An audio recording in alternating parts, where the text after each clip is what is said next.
Hello and welcome to Dynamic Study. Today I will discuss about an important topic of international relations called NPT. तो आज हम जानेंगे non proliferation treaty क्या है और ये इसका ऑब्जेक्टिव इसके बारे में डिटेल्स देखेंगे. ओके, सो स्टार्ट करते हैं. So, after the Cuban Missile Crisis in 1962, a partial test ban treaty was signed in 1963 in Moscow, banning all nuclear tests in the atmosphere, underwater, and in space. Okay, so second world war के बाद धीरे धीरे जो states हैं वो nuclear weapon को collect करने में लग गए. तो इसके लिए एक न्यूक्लियर वेपन से भरा हुआ एक सोसाइटी बनने लगा. ओके, सो इससे क्या होता है, कोल्ड वॉर का एक सिचुएशन बन जा रहा है. सो इस परिस्थिति में एक क्यूबन मिसाइल क्राइसिस जब हुआ, सो तब लोगों ने सोचा कि कैसे हम ये जो क्राइसिस है इसे कंट्रोल में ला सकते हैं. तो इसके लिए क्यूबन मिसाइल क्राइसिस के बाद एक ट्रीटी बनाने की कोशिश की. उसका नाम था a partial test ban treaty, जो 1963 में साइन हुआ था मॉस्को पर.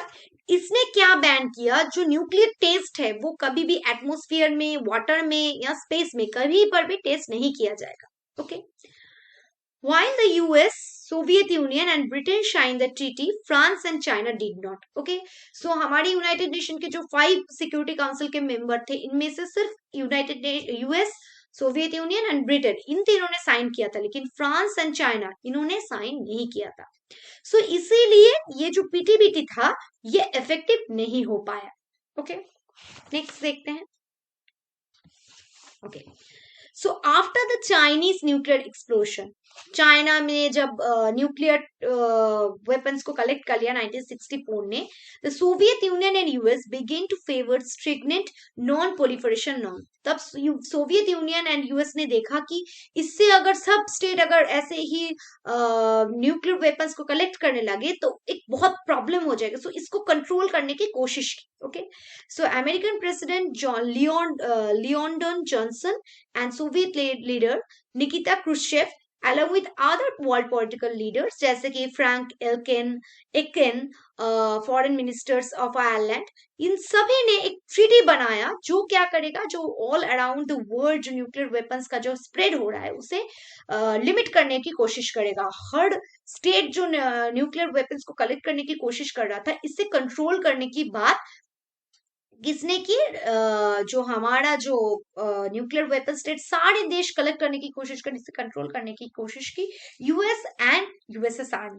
Okay, finally nuclear proliferation treaty जो है वह स्टार्टेड हो गया. कब हुआ ओपन, ये सिग्नेचर ओपन हुआ 1968 में, लेकिन अल्टीमेटली ये फोर्स में आया 1970 को. सो सबसे पहले क्या ऑर्गेनाइजेशन बना, पीटीबीटी, जो प्रेफरेंशियल ट्रेड, प्रेफरेंशियल मतलब प्रेफर करते हैं कुछ एरिया में नहीं करना.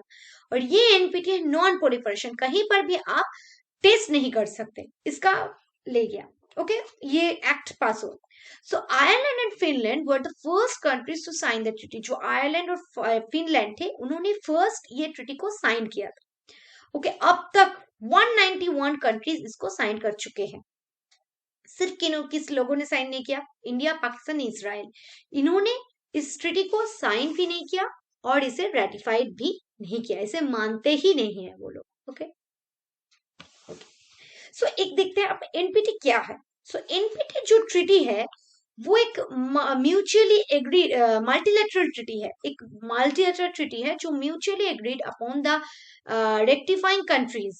Initially, it was convinced for a period of 25 years with the provision for review of every 5 years. So, एक multilateral treaty के तौर पर ये उभर कर आया था, जो क्या करने की कोशिश किया कि 25 years तक ये ट्रीटी रहेगा और 5 years बाद इसे रिव्यू किया जाएगा. ओके, तब तक ये रहेगा. लेकिन but the signing state decided, जो साइनिंग स्टेट्स थे इसके उन्होंने डिसाइड किया consensus to extend the NPT indefinitely and without any condition at the Fifth Republic Review Conference of NPT 1995 New York City. जब उन्होंने क्या कहा था कि 5 इयर्स बाद हम इसे रिव्यू करने वाले हैं। जब एनपीटी का 5th रिव्यू किया गया उस कॉन्फ्रेंस न्यूयॉर्क में 1995 को बताया गया कि सिर्फ 25 इयर्स के लिए एटीटी रहेगा, ऐसा नहीं, ये इनडेफिनेटली कितने दिनों तक रहेगा ये लिमिट नहीं है, without any limitation, without any condition, इसे इसका जो टाइम पीरियड था, टाइम फ्रेम था, उसे बढ़ाया गया। ओके, अब कुछ इंपॉर्टेंट आर्टिकल्स देख लेते हैं इसके रिगार्डिंग। ओके, क्या क्या आर्टिकल्स इसके अंदर है जो एनपीटी को लागू करता है, एनपीटी को काम में लगाता है। ओके, फर्स्ट आर्टिकल में बताया जा रहा है कि दैट द एनडब्ल्यूएस मतलब nuclear weapon states plead not to transfer nuclear explosive devices or the means to produce them to non-weapon states। जो जिन देश के पास न्यूक्लियर वेपन्स है, वो देश उसके पास जो न्यूक्लियर टेक्नोलॉजीज है, डिवाइसेस है, जो प्रोड्यूस करने वाला चीजें हैं, वो नॉन न्यूक्लियर वेपन स्टेट्स को वो नहीं भेजेंगे। मतलब जिसके पास न्यूक्लियर वेपन्स है वो अपना न्यूक्लियर वेपन भी नहीं है और उनका सामान भी कुछ नहीं भेजेंगे। ओके, आर्टिकल 2 में बताया जा रहा है that the non weapon states not to receive nuclear explosive devices or an attempt to acquiring them. It also prohibits non-weapon states from receiving any kind of assistance for the manufacture of nuclear weapons। जिस states के पास nuclear weapons नहीं है वो किसी भी type का nuclear weapons को एक्वायर करने की, लाने की, या उसे रिसीव करने की, या उसे बनाने की कोशिश नहीं करेगा। जिन स्टेट्स के पास नहीं है वो किसी भी तरह से एक्सक्लूसिव डिवाइसेस को और एक्वायरिंग का टेक्निक जो है, बनाने का जो टेक्निक है, वो किसी भी तरह से नहीं लेंगे। आर्टिकल 3 में बताया गया है requires all the non-weapon states to conclude an agreement with IAEA for the application of the safeguards for the agency on all nuclear activities and for controlling or all nuclear materials। Article 3 में क्या बताया गया है कि ये जो non nuclear countries है जिसके पास नॉन न्यूक्लियर वेपन्स नहीं है, वो एक एग्रीमेंट करेंगे। किसके साथ?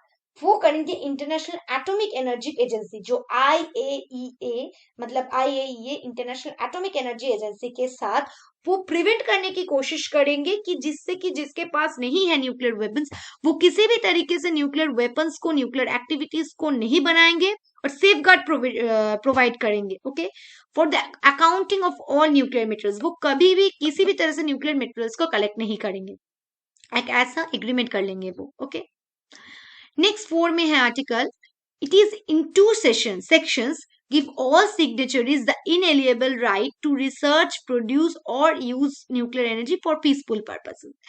जिन स्टेट्स के पास न्यूक्लियर वेपन्स है, वो लोग जिन्होंने साइन किया है इसमें, ओके, 2 सेक्शंस में बताया गया है, जिनके पास जो लोग ने ये एक्ट को साइन किया है वो राइटफुली, मतलब उनके पास एक राइट है, वो रिसर्च कर सकते हैं, प्रोड्यूस कर सकते हैं न्यूक्लियर एनर्जी को पीसफुल पर्पस में यूज करने के लिए, जैसे कि कोई रास्ता बनाना हो या कोई भी इंपॉर्टेंट काम करना हो, इसके लिए वो न्यूक्लियर वेपन्स को यूज कर सकते हैं। ओके, नेक्स्ट है आर्टिकल 6। ये 5 इंपॉर्टेंट नहीं, आर्टिकल 6 बहुत इंपॉर्टेंट है, सो यहाँ पर इंपॉर्टेंट आर्टिकल्स के बारे में ही बताया गया। 6 में बताया गया है all the signatories, particularly the NWS, plead to work towards accession of the nuclear arms race and universal nuclear disarmament। They also plead to work for a treaty on general and complete disarmament under strict and effective international control। So article 6 में बताया गया है था कि जो signatories country है, जिन्होंने non proliferation treaty को साइन किया था, ज्यादातर करके जो नॉन न्यूक्लियर वेपन स्टेट्स है, मतलब न्यूक्लियर वेपन स्टेट्स है, नॉन न्यूक्लियर नहीं, न्यूक्लियर वेपन स्टेट्स है, वो एक साथ काम करेंगे to work toward cessation of nuclear arm race. वो जो न्यूक्लियर आर्म रेस है या न्यूक्लियर डिजार्मामेंट के तौर पर वो ज्यादा काम करेंगे, वो न्यूक्लियर आर्म रेस को नहीं होने देंगे और न्यूक्लियर डिजार्मामेंट की तरफ वो झुकेंगे। They also plead to work for a treaty on general and complete disarmament under strict and effective international control। वो इंटरनेशनल कंट्रोल के अकॉर्डिंग वो एक क्या करेंगे, कंप्लीट डिजार्मामेंट की बात करेंगे और इफेक्टिव कंट्रोल लाएंगे। ओके, आर्टिकल 10 ये भी बहुत इंपॉर्टेंट है। यहाँ पर बताया गया है that the provisions of withdrawal from the treaty, वो विथड्रॉल कर सकते हैं ट्रीटी से, लेकिन it allows each party to treaty withdrawal from its with 3 months notice. आप अगर इस ट्रीटी में नहीं रहना चाहते तो आपको 3 months पहले नोटिस भेजना होगा। Okay, the provision contained in the NPT make it a legal document designed to encourage nations in making political commitment to abstain from acquiring nuclear weapons. Okay, यहाँ पर एक प्रोविजंस है, यहाँ पर बताया गया है कि नॉन प्रोलिफरेशन ट्रीटी के अंदर मेक इट लीगल डॉक्यूमेंट बनाया गया है कि यहाँ पर जो नेशंस है वो पॉलिटिकली कमिटमेंट करेंगे कि वो न्यूक्लियर वेपन्स के तक नहीं झुकेंगे। ओके, यहाँ पर ये भी बताया गया है कि ये एडिक्वेट इसके लिए मैकेनिज्म्स हो गए जो इसको इन्फोर्स करेंगे, इसे लागू भी करेंगे। ओके ओके ओके, एनपीटी का 3 मेजर ट्रस्ट एरियाज है, मेन पिलर्स है जिसे हम कहते हैं 3 पिलर्स। क्या क्या है? फर्स्ट है नॉन प्रोलिफरेशन, ये किसी भी तरह प्रोलिफरेशन की बात नहीं करता है। सेकेंड है डिसआर्मामेंट, आर्मामेंट को रोकने की कोशिश करेंगे। एंड जो right to peaceful use of nuclear energy, जो न्यूक्लियर एनर्जी है उसे पीसफुली कैसे यूज किया जाए इसके ऊपर वो लोग फोकस करते हैं। ओके ओके, अब यहाँ पर एक इम्पोर्टेंट क्वेश्चन होता है कि क्यों इंडिया ने, क्योंकि हम इंडिया से हैं, सो हमको जानना होगा क्यों किस कारण एनपीटी को इंडिया ने साइन नहीं किया था। हम सब जानते हैं कि उसे डिस्क्रिमिनेटरी सोचा था इसलिए, लेकिन डिटेल्स में जानते हैं क्योंकि समराइज करके देखते हैं किस किस कारण के लिए। ओके, फर्स्ट कारण है the treaty is a discriminatory as it allows the NWS, the nuclear has to gain absolute control over nuclear energy. So ये डिस्क्रिमिनेटरी ट्रीटी है। जिन स्टेट्स के पास न्यूक्लियर वेपन्स पहले से ही है उनको और न्यूक्लियर पावर बनाने के लिए कोई स्ट्रिक्ट कंट्रोल नहीं है, उनके पास एब्सोल्यूट पावर होता है कि वो अपना न्यूक्लियर पावर एनर्जी बनाए। Okay, it is possible for them to use the provisions in the treaty to deprive the non-nuclear weapon states of the important nuclear technology. So एक nuclear technology बहुत important technology जिन state के पास nuclear weapon नहीं है पहले से, सो वो नहीं बना सकते। ये एक डिस्क्रिमिनेशन है, जिनके पास है उसे आप और बढ़ाने की कोशिश करें, लेकिन जिन लोगों के पास नहीं है न्यूक्लियर वेपन्स, सो आप उसे बढ़ाने की कोशिश करने रहे। ओके, जो दूसरा कारण क्यों है? The NPT in the NPT provides little security cover to the non-nuclear weapon states. जो जिन स्टेट के पास न्यूक्लियर वेपन्स नहीं है उन्हें कोई सिक्योरिटी नहीं देता है। Okay, this countries feel military threatened, ये बहुत डर कर रहते हैं, extremely worry about nuclear weapons. अगर उनके खिलाफ कोई स्टेट्स अगर मिलिटरीली या न्यूक्लियर वेपन्स यूज कर दे तो इसलिए वो डरे रहते हैं। ओके, थर्ड क्या कॉज है? There must be a comprehensive and genuine non-discriminatory ban on all nuclear tests in spite of Article 6 of the NPT. मतलब 6 में क्या बताया है? पीसफुली पर्पस के लिए, आप डिसआर्मामेंट के लिए कर सकते हैं, लेकिन यहाँ पर क्या है, सबको बैन लगाने की कोशिश करना चाहिए, क्योंकि अगर आप जिन स्टेट के पास न्यूक्लियर वेपन्स है वो सिर्फ न्यूक्लियर वेपन्स को बना सकते हैं, तो ये बहुत डिस्क्रिमिनेटरी है। इसीलिए सब स्टेट को बैन करना चाहिए, क्योंकि वो अगर न्यूक्लियर वेपन्स बनाए तो ये बहुत डिस्क्रिमिनेटरी होगा। सो सारे स्टेट्स को जिनके पास न्यूक्लियर वेपन्स है उनको भी बंद करना चाहिए न्यूक्लियर वेपन्स बनाने। Okay, but unfortunately in article 6 had been violated several times. जो आर्टिकल 6 है वो बहुत टाइम वायलेटेड हुआ है, जो न्यूक्लियर वेपन स्टेट्स है। इसके फलस्वरूप क्या हुआ है? कंप्लीट डिसआर्मामेंट जो था वो अचीव नहीं हो पाया। ओके, ये अल्टीमेटली अचीव नहीं हो पाया। आर्टिकल 4 में क्या था? Nuclear issues in South Asia not strictly regional in nature, they may have extra regional effects. मतलब न्यूक्लियर इश्यूज जो साउथ एशिया में स्ट्रिक्टली रीजनल नहीं है। ओके, यहाँ पर एक्स्ट्रा रीजनल इफेक्ट्स है।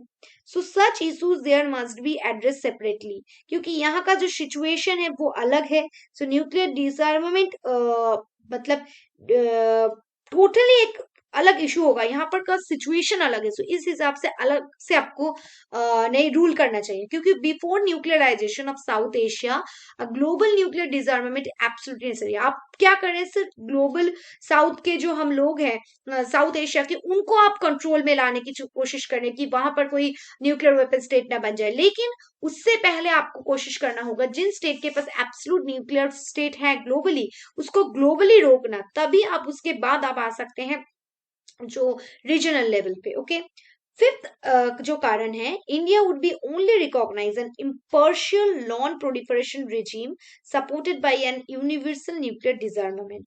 इंडिया तभी इसका पार्ट होगा जब ओवरऑल यूनिवर्सली न्यूक्लियर डिसआर्मामेंट होगा, जब सारे देश न्यूक्लियर डिसआर्मामेंट करेंगे तभी इंडिया इसे डिसआर्मामेंट के तौर पर आगे आएगा। ओके, अब ऑब्जेक्टिव क्या क्या देखते हैं। फर्स्ट है जो वेपन्स टेक्नोलॉजी है, न्यूक्लियर वेपन्स टेक्नोलॉजी, उसका जो प्रसार है, उसका जो विकास है, उसे मतलब कंट्रोल में लाना। ओके, उसके बाद है न्यूक्लियर एनर्जी को पीसफुली वे से उसे प्रमोट करना और उसे कोऑपरेट के तौर पर लाना। ओके, नेक्स्ट है to further the goal of achieving nuclear disarmament and general and complete डिसआर्मामेंट।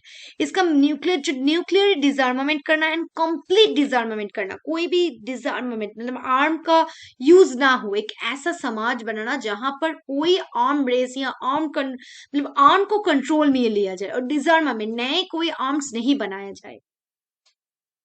Okay, ये है एनपीटी का लोगो। ओके, ये ओके, सो देखते हैं क्या बताया गया है। ये जेनीवा में बताया गया था, यूएन सिक्योरिटी जनरल काउंसिल से यहाँ पर बताया गया।